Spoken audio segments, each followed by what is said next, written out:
Welcome to the Tennis.com podcast. Our guest today is Paul Annacone. Paul is an absolutely esteemed tennis coach, former player, and Tennis Channel analyst. He joins us in the LA studio. We get to talk about his incredible resume, which includes Pete Sampras, Tim Henman, Roger Federer, Sloane Stephens, and now Taylor Fritz.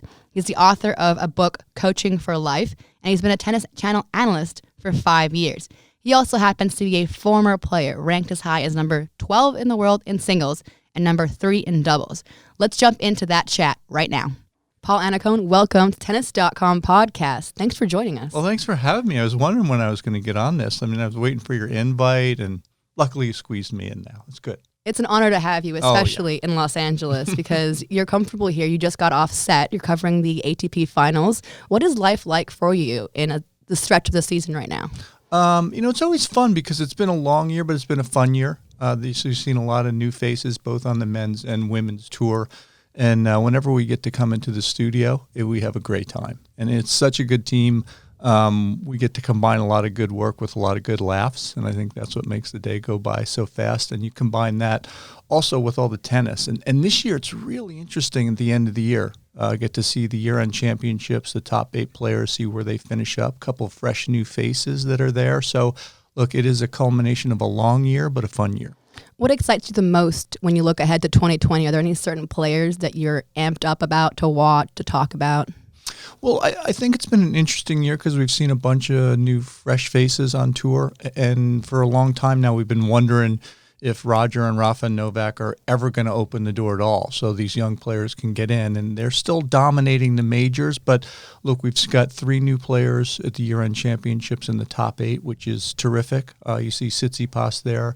You see Berrettini there, and you see Medvedev there. And so that's their first time. And then there's a huge group behind them as well. Shapovalov finished so great at the end of the year. Alex de Minaur as well. Felix Auger-Aliassime. So the new fresh faces. And, of course, I'm a little biased, too, because I get to work with Taylor Fritz. And Taylor's had a good year as well, finishing right around 30 in the world. So a lot of promise, a lot of possibility. And for me, it's fun to kind of speculate and project and to see what they can do in 2020 is going to be a lot of fun. Let's talk a little bit about you. Let's do that. I think we have to. Of course. So you're a Tennis Channel analyst, commentator, tennis coach, former ATP number 12, former ATP doubles number 3. What do you... You've been studying. A lot of studying. Gosh. What do you consider yourself? Former player, current analyst, coach? Tennis junkie. Okay. Tennis junkie. I'm a tennis lifer. I've been very spoiled. I've had a great life. I've gotten to, chase dreams that I've had since a little kid, and I've been able to do it all the way through my middle age. I've been in so many different aspects of the game and learned so much through all the different roles.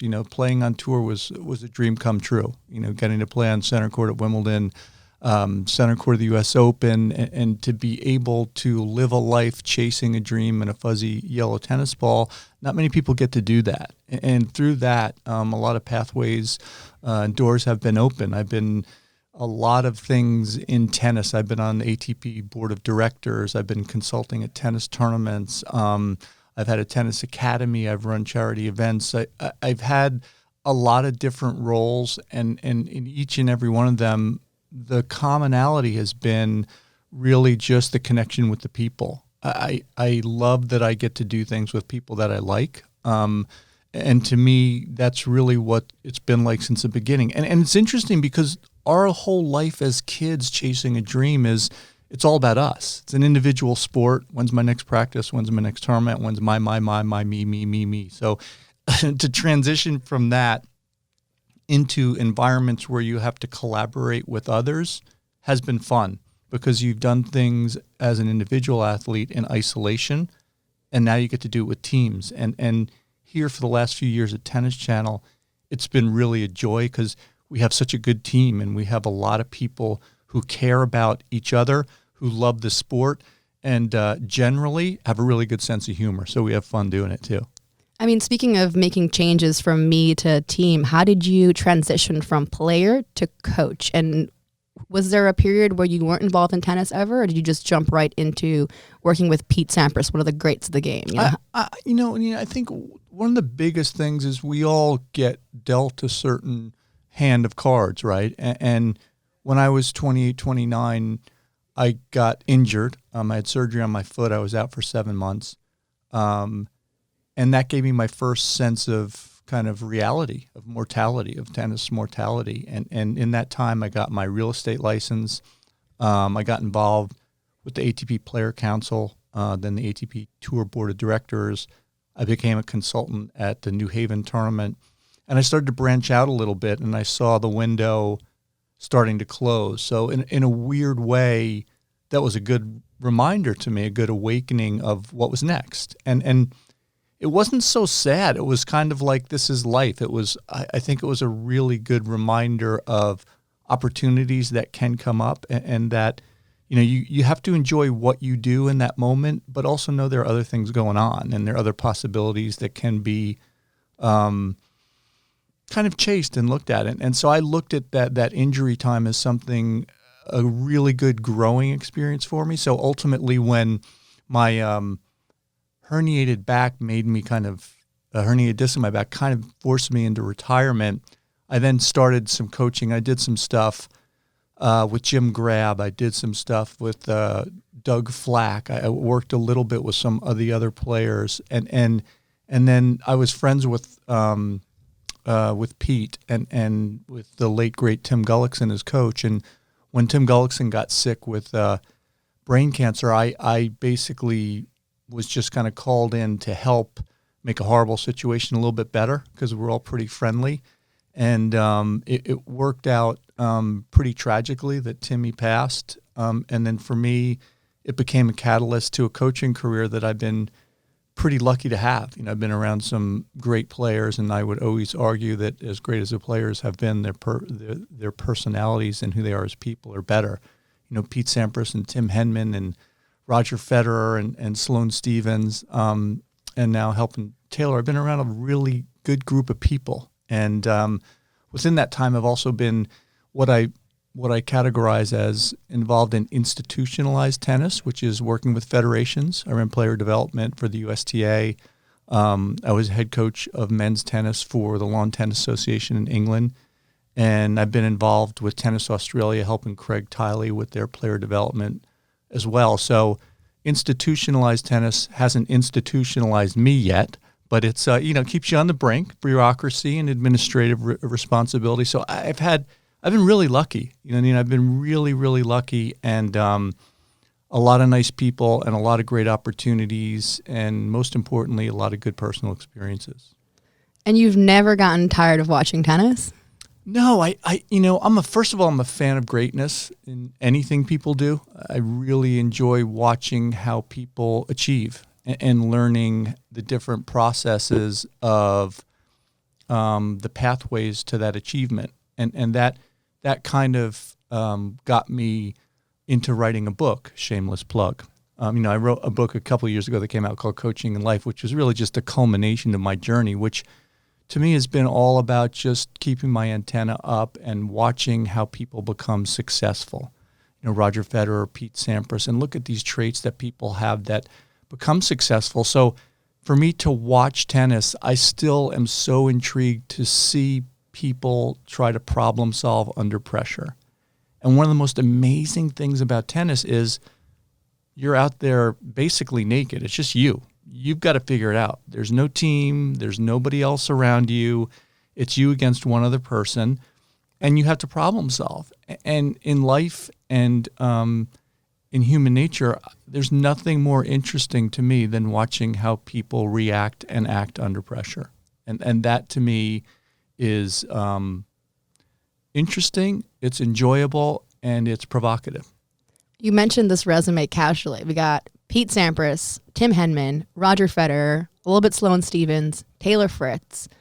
What is a standout memory? Do you have a favorite memory of your time with Pete or a favorite memory of your time with Roger? Because both were lengthy stints. Yeah, I was with Pete for over 7 years and with Roger for 4. I think Pete's was they're all very different, and different personalities to me. Look, that's the key to coaching an individual sports, very different than team sports. In team sports, the teams tend to kind of fall into line with the coach's philosophy and the coach's mantras and how they do things. In individual sport, if you're going to be really good at it, I think, and if you're going to be effective, you've got to learn to teach your philosophy and strategy, but you've got to learn to do it in different ways and say it in different ways, because each person reacts very differently to receiving information. Roger is very different than Pete, who's very different than Tim Henman, who is very different than Sloan, who's very different than Taylor. So you have to figure out how to get your beliefs and your foundational kind of techniques across, but the way the player can receive it.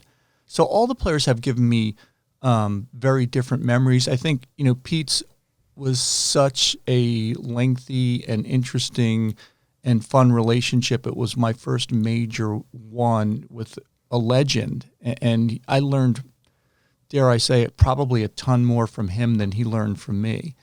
And it was very interesting because I talked to you just briefly about how people deal with adversity. He was amazing. I've never met a human being that is more able to understand and know what they want to accomplish and be more confident about how they're going to do it and get less distracted. I mean, he knows himself so well, knew himself so well. He did things very differently, but he knew how it worked for him.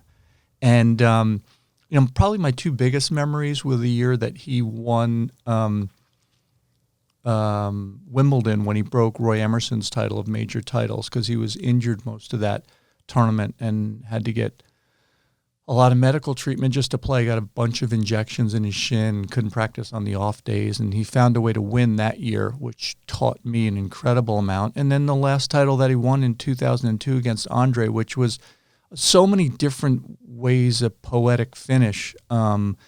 Same guy that he had played 12 years earlier, winning his first major in New York City, hadn't won a tournament, I believe, in 25 months.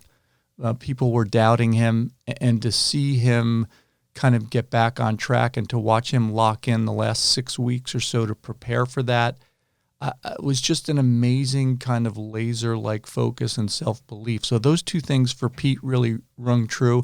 Roger, my biggest memories were his kind of undeniable and indefatigable joy of tennis. I mean, I've never seen anyone at that level of expectation, of accomplishment, that truly embraces the life that surrounds them and does it in a way that doesn't waste any energy, that's very accepting of things that he can't control, that learns to not sweat the small stuff, that totally trusts his ability in the big moments.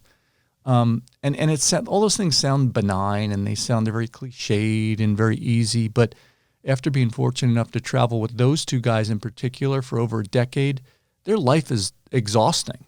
I mean, every single day, press conferences, every single day, every word is dissected. Every ball you hit is dissected. Is this the beginning of the end? Is this what, there's so many things that you just have to deal with.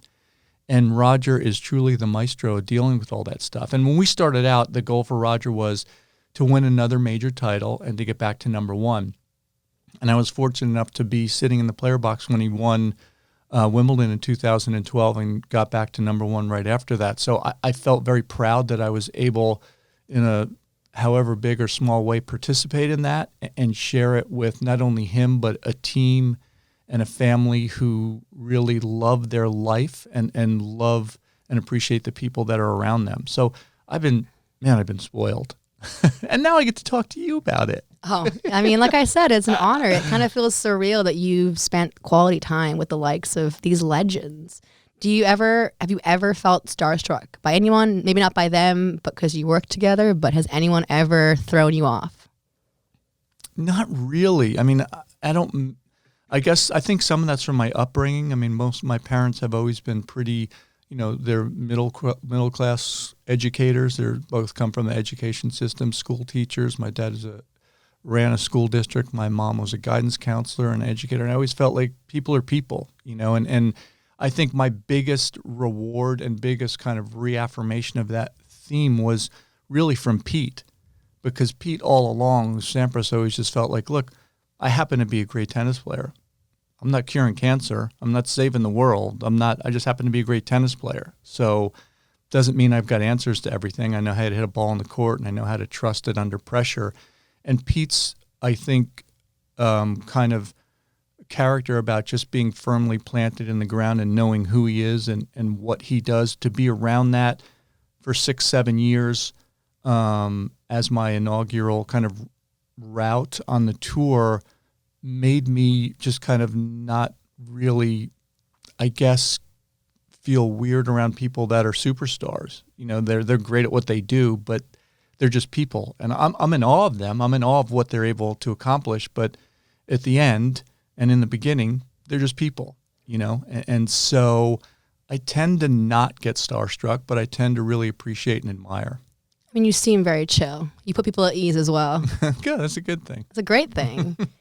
But you also sound like you're very, very, very busy. How did you find time to write a book, and why did you want to write the book? It's called Coaching for Life. It's on Amazon. Yep, thank you. Amazon.com and iRead.com, iReadBooks.com, and on my website, PaulAnnacone.com. And it was really interesting because I had my wife, Elizabeth, her late dad was a literary agent and a tennis fan, and he represented George Plimpton and a bunch of very famous, prominent writers, and he was a big tennis fan. And I was in his office one day, and we were just talking anecdotally about stories, and he was asking me about, this was way back in 2000, about Pete and about life on the tour.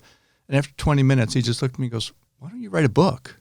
And I was like, well, number one, I can't write. And he goes, of course, you just talk like you're talking. And so he basically convinced me to do it.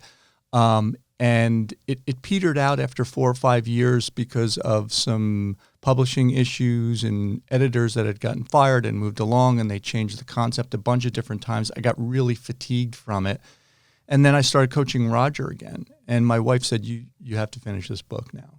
And Elizabeth is really my rock and my foundation in so many different ways. And she really helped me through it and guided me through it, and was instrumental in helping me kind of put things forward. And the gentleman that actually ended up self-publishing with me, Gerald Hausman at iRead Books, was awesome. Gerald talked me through everything. We talked through chapters. We did so much work together. It was really a lot of fun. And I got kind of 75% of the way done, and I said to Elizabeth, I said, I don't really want it. This is taking too long. It's driving me crazy. It's such a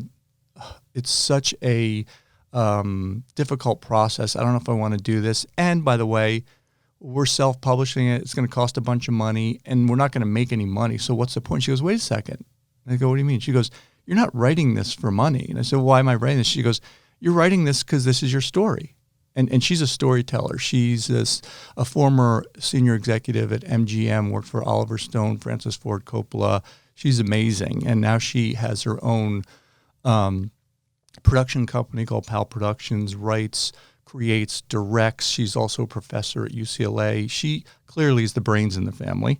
And she said, you're not doing this for money. You're doing this so that, dare I say, when you and I are both gone, and you in particular, your kids and your grandkids have this. They've got documents. They've got your life. And while your parents are still around, get them this book, and she was awesome with it. I was like, you know what, you're right.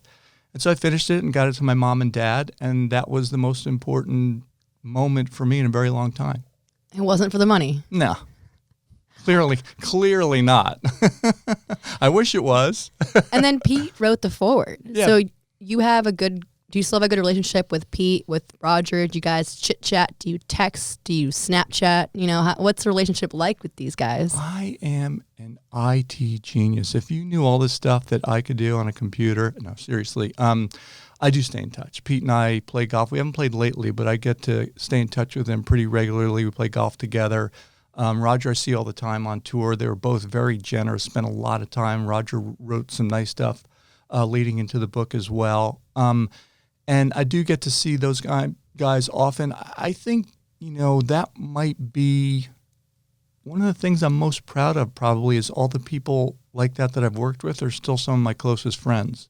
So, I go back to that human bond of kind of getting along and really enjoying each other's company. And like I said, I'm a fan of greatness. So when I'm around them, I still like to see how people accomplish and do things. So I still get to learn a lot and see them a bunch. And to me, to see 38-year-old Roger Federer still waving the magic wand on a tennis court is pretty impressive. It doesn't sound like the answer to this will be yes, but is there anything in tennis or in your work or career that you have left that you really want to do? Something more? I think everything I do, I really want to do. I don't look at it as more. I look at it as new. Even though you're doing the same thing, you're doing it a different way, right? I'm on tour with a 22-year-old Taylor Fritz now. It's very different. He's trying to climb the ranks. He's trying to climb the ladder. I was fortunate enough to be at the top of the ladder with Pete and Roger, and now hopefully some of those experiences can help Taylor maximize his talent, whatever that is, whether it's 2 in the world, 12 in the world, 18 in the world. As long as he maximizes his talents, I will feel good about it. So to do that with Taylor, that feels great. What I do at Tennis Channel and participate with a team that's really passionate about a sport that I love and deliver it in a way that I think is fun and hopefully adds some knowledge and understanding to our viewers out there, that's awesome. I mean, I love that. I love coming to the studio. I love going to the remote locations. And so those two themes, I don't look at it as more. I look at it as new. Even though they're different, they're new. What does your normal day-to-day life look like as we're heading into the off season? You're saying Tennis Channel studios, early start sometimes, but what does a day look like for you? Do you have plans to work with Taylor in a certain, where do you guys work together? What's a day in the life of Paul? Yeah, it's very different depending on what's going on. And I kind of like that. I've got the off season's coming up, for instance, beginning in December. So I'm going to have a pretty condensed, but a lot of time with Taylor Fritz and David Nankin. David coaches Taylor with me. David does all the hard work, and I try to grab all the glory as often as possible. So that's one of the things I've learned as a senior coach. You have to do that, and then when things don't go right, you go, that was David's idea. That wasn't me. But in all seriousness, we've got a great team around Taylor Fritz. So we'll spend a lot of time together in December getting him ready for 2020. And right after that, my beautiful brides put together a great family vacation for Christmas that we'll do. And then the crazy traveling circus starts up again in January in Australia. I'll be down there helping Taylor, commentating on some tennis for Tennis Channel, doing some work for Craig Tiley at Tennis Australia. So I've got those 3 themes, the 3 balls in the air that are juggling that hopefully will not come crashing down on me. They haven't yet. So I've got good people around me supporting me, and the schedule is awesome. I've got a great life. I'm pretty lucky. A busy, hectic, but great life. Is there a certain city or country you enjoy the most to be going to, or somewhere you really want to go?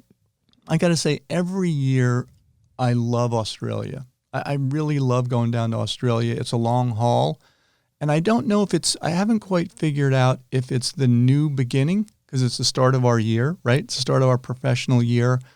Or is it the new beginning combined with the beautiful place that it is? I mean, it is an awesome country. The people are spectacular. The weather in January is amazing. So I think it's a little bit of both of those themes. And I love going down there. But, one of the things that has not waned or died at all in me is the different personalities of the events that I come across during the year. I've got a special place in my heart for Indian Wells in March.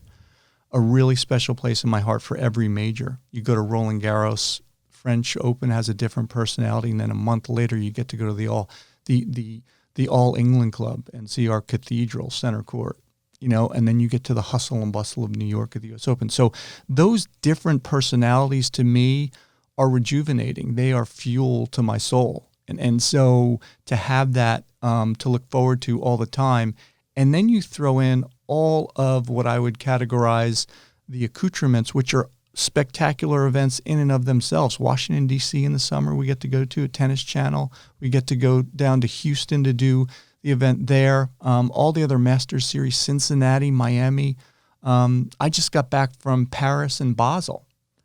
And Basel, ironically enough, was the first European tournament I qualified for as a 21-year-old and got to the quarterfinals and lost to the late, great Vitas Gerulaitis there. And I was talking to the tournament organizer about it this trip. And I was like, back in 19, I qualified here and yada, yada, in the same exact arena. So I've got so many fond memories.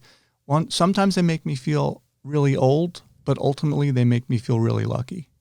You've been a player and the coach for, I'd say, the majority of your life. Sure. How did you make the transition and get adjusted to being on camera and hearing the sound of your own voice? Was that tough at all or a natural fit? That was brutal. I mean, I still can't stand how I sound. And luckily, I've got some great people that have done this a lot longer than I've done it that have helped me. The entire talent team at Tennis Channel has been amazing to me in terms of teaching me. And then you have the people in our ear that have been spectacular, from Bob Wiley to Ross Schneiderman to Mark Huska to the entire production team and all the producers have been really helpful. And so I don't think I'll ever get over the yuck feeling of how I feel about myself talking, but nothing will erase the joy I feel about being able to watch a match and comment on it because it's my passion. And also, too, as a player, you have some press conferences, you get in front of the camera and you get to speak. It's a different mode now because you have to emote a little more, and I tend to be a little bit more withdrawn. And also, when I coached Pete and Roger, you kind of have to be careful.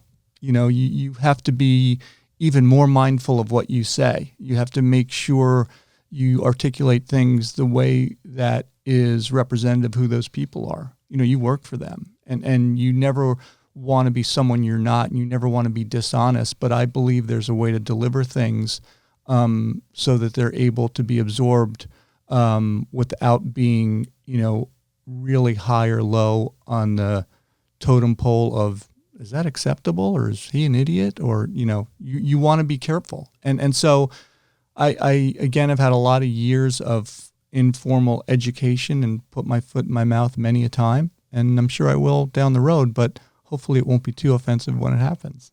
But do you have some experience with maybe putting your foot in it? You can compare it maybe to a loss or your player losing or something. You've had experience kind of dealing with these ups and downs. So does that help? It does. It really does. And it's hard because now from the media side, right, we want the news. We want the story. We want the wow factor. And which is very different when I'm coaching Pete and Roger, and when I played, it's more about big picture. Each week there's a new opportunity. Sometimes you win, sometimes you lose. You have to go through this very pragmatic kind of approach. Whereas now, as someone that's commentating, it's wow, can you believe what happened? Is this the beginning of the end, or is this the new beginning of another great we want the story now. So it's very different. But I embrace both, and I think I understand the reasoning behind both. And luckily for me, I've been able to participate in both. Is it weird ever commentating on like Roger's match, or have you commented on Taylor's matches? Is it strange, or does it give you a little bit of an advantage? I haven't commentated on Taylor's matches, and I hope not to. Roger, I don't mind at all because I totally... I know our relationship. I trust it. I know what he's trying to do, and I can be totally factual about what's going on without feeling like, uh-oh, is he going to think, did I say something wrong? He knows what I think, but if he does something wrong, I can say that was a bad shot. Roger needs to. He can. One of the things I learned about coaching Roger was I couldn't believe how receptive he was to constructive criticism. I mean, it was unbelievable. It takes a lot to get that man's pulse up and get really frustrated. And that's one of the reasons why he's great. As you can say, Raj, you didn't hit any body serves today. When a guy's up inside the baseline, you got to go with you're right. I got to make sure that I can do that to get them off. He's very good about taking constructive criticism. So I don't generally feel guarded because I know I'm there to speak the truth. I'm going to do it in a way, hopefully, I'm not a big believer in being abrasive. I think you can make your point without totally alienating people. And you have to be able to take constructive criticism. And I try to pride myself the same way. I mean, I hope all the folks I work with here at Tennis Channel will tell me when, you like they do in my ear. When I get Monsbach in my ear and saying, no one cares, Paul, and it's time to be quiet. I can take that. It's fine. Does that actually happen? Oh, yeah. Monzi's good at that. He knows exactly when to reel me in. So, and you just move on. Yeah. I mean, look, we're trying to put a product out there. If that bothers you, or if you make a mistake and you can't laugh at it, that's a problem. You got to be able to laugh. I mean, some of our best TV has been mistakes, and I think that's what makes life fun. Do you ever have moments with Taylor where you're like, back when I was working with Roger, or back when I was with Sampras, he did this. Why don't you do it better like this? Or no? I try not to go there, but I think that's one of the reasons why I add value is I've been through that. And I know they're very different people, but experientially, I can look at things and go, here are some patterns that have been really successful. You're very different than Pete. You're very different than Roger. But here's some themes that philosophically, if you strategize like this, you're going to get the most out of yourself. And with Taylor, who's very strong-willed and very opinionated, you better have some good information when you get into a debate with him. Is it fun, though, having someone with a little bit of personality? I love it. He's a great kid. I love him, and he's got a good group around him. And, I've got a 22-year-old as well, so I understand that dynamic. But he's a smart kid, and he is an unconditional competitor, which is my favorite trait as an athlete. So that resonates, and he just wants to see how good he can be. And he's been doing very well. And it's also, I'm going to go back to your book for a quick second. There's a section in your book where you talk about belief. And there's a line where you compare it to a religion. And for some reason, that really stuck in my head. Is that something that maybe the greats do better, and something that a young player like a Taylor or even like a Sloane is something that they can work on, is having that unshakable belief? It's so hard to even have that in your day-to-day life, let alone on a tennis court every day. Right, and that's one of the reasons why I wrote the book, as seriously as a metaphor for life. I mean, there's a reason Roger's great. There's a reason Rafa's great. There's a reason Bill Gates is great and successful. There's a reason that people succeed. And much of it is the belief. There is some talent that you can't teach. No one's going to have Roger's talent. No one's going to have that. No one's going to have Sampras's talent.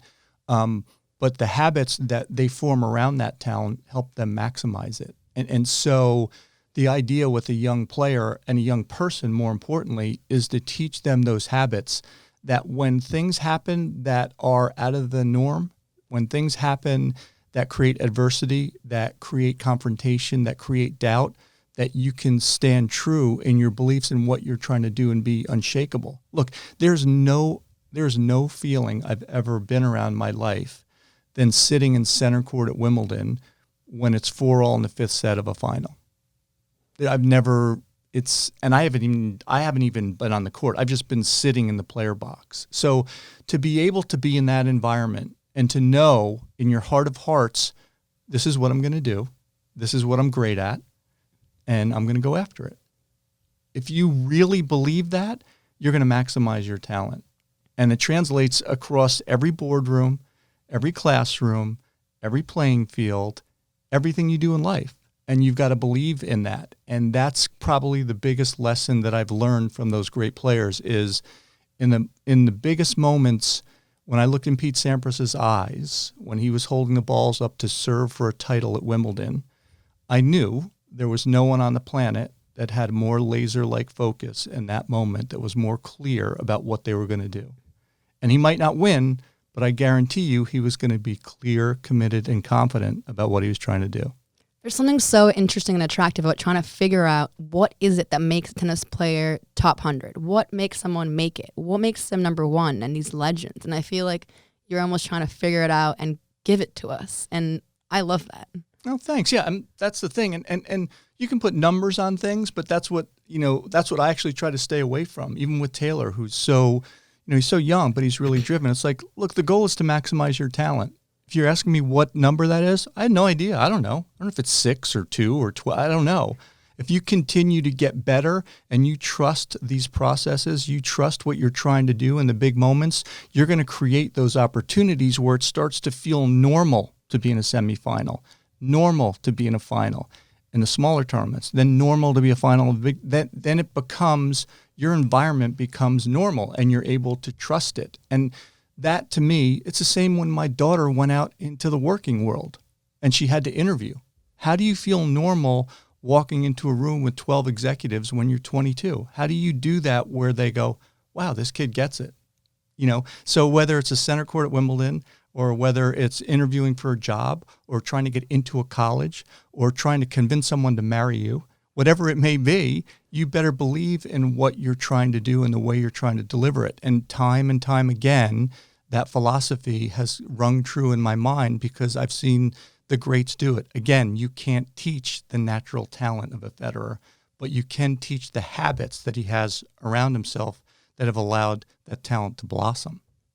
So you can't be Roger Federer just by believing we're Roger Federer. I get it. I think I get it. I did when I read it. I did think, like, when you think of tennis players and professional athletes, and then you think of like being at work in the office, like those, I'm like, those don't connect. But the way that you phrase it, it does, because not everyone's going to be Roger, but you can always believe and achieve things if you're doing things right. No, 100%. You go into the office one day and you go in and you've just gotten in a fight with your boyfriend and your taxes are late and your dog just died and your boss needs something from yesterday. How are you going to go in and deal with that? It's the same thing as Roger going on the court when he's got 101 fever. He just got in a fight with Mirka. He lost his passport the day before. How's he going to play? It's the same thing. It's got nothing to do with forehands and backhands. It's about your mindset and what you do to put yourself in a position to make sure whatever your skill sets are, they can flourish when there's adversity. And that to me is something that is so rare and something that I think is pretty important in life. I think this has been educational. I don't know how else to end this other than that has been a lesson from Paul Annacone on how to be better at life. It's been fun. Thanks so much. I really appreciate your time. Thanks for having me, Nina. From the Tennis Channel Podcast Network, this has been the Tennis.com podcast. Be sure to subscribe to stay caught up. We're available on Apple Podcasts, Spotify, and every major listening app, as well as tennis.com/podcasts. You can also see the video of our episodes on Tennis Channel's YouTube page and Tennis.com's Facebook page. We're your hosts, Nina Pantic and Irina Falcone. We'd like to thank our team, editor and audio designer Luke Mahoney, video editor Christina Koseva, producers Alexa March and Sean O'Malley, and executive producers Shelby Coleman, Kyle Einhorn, and Andy Chu.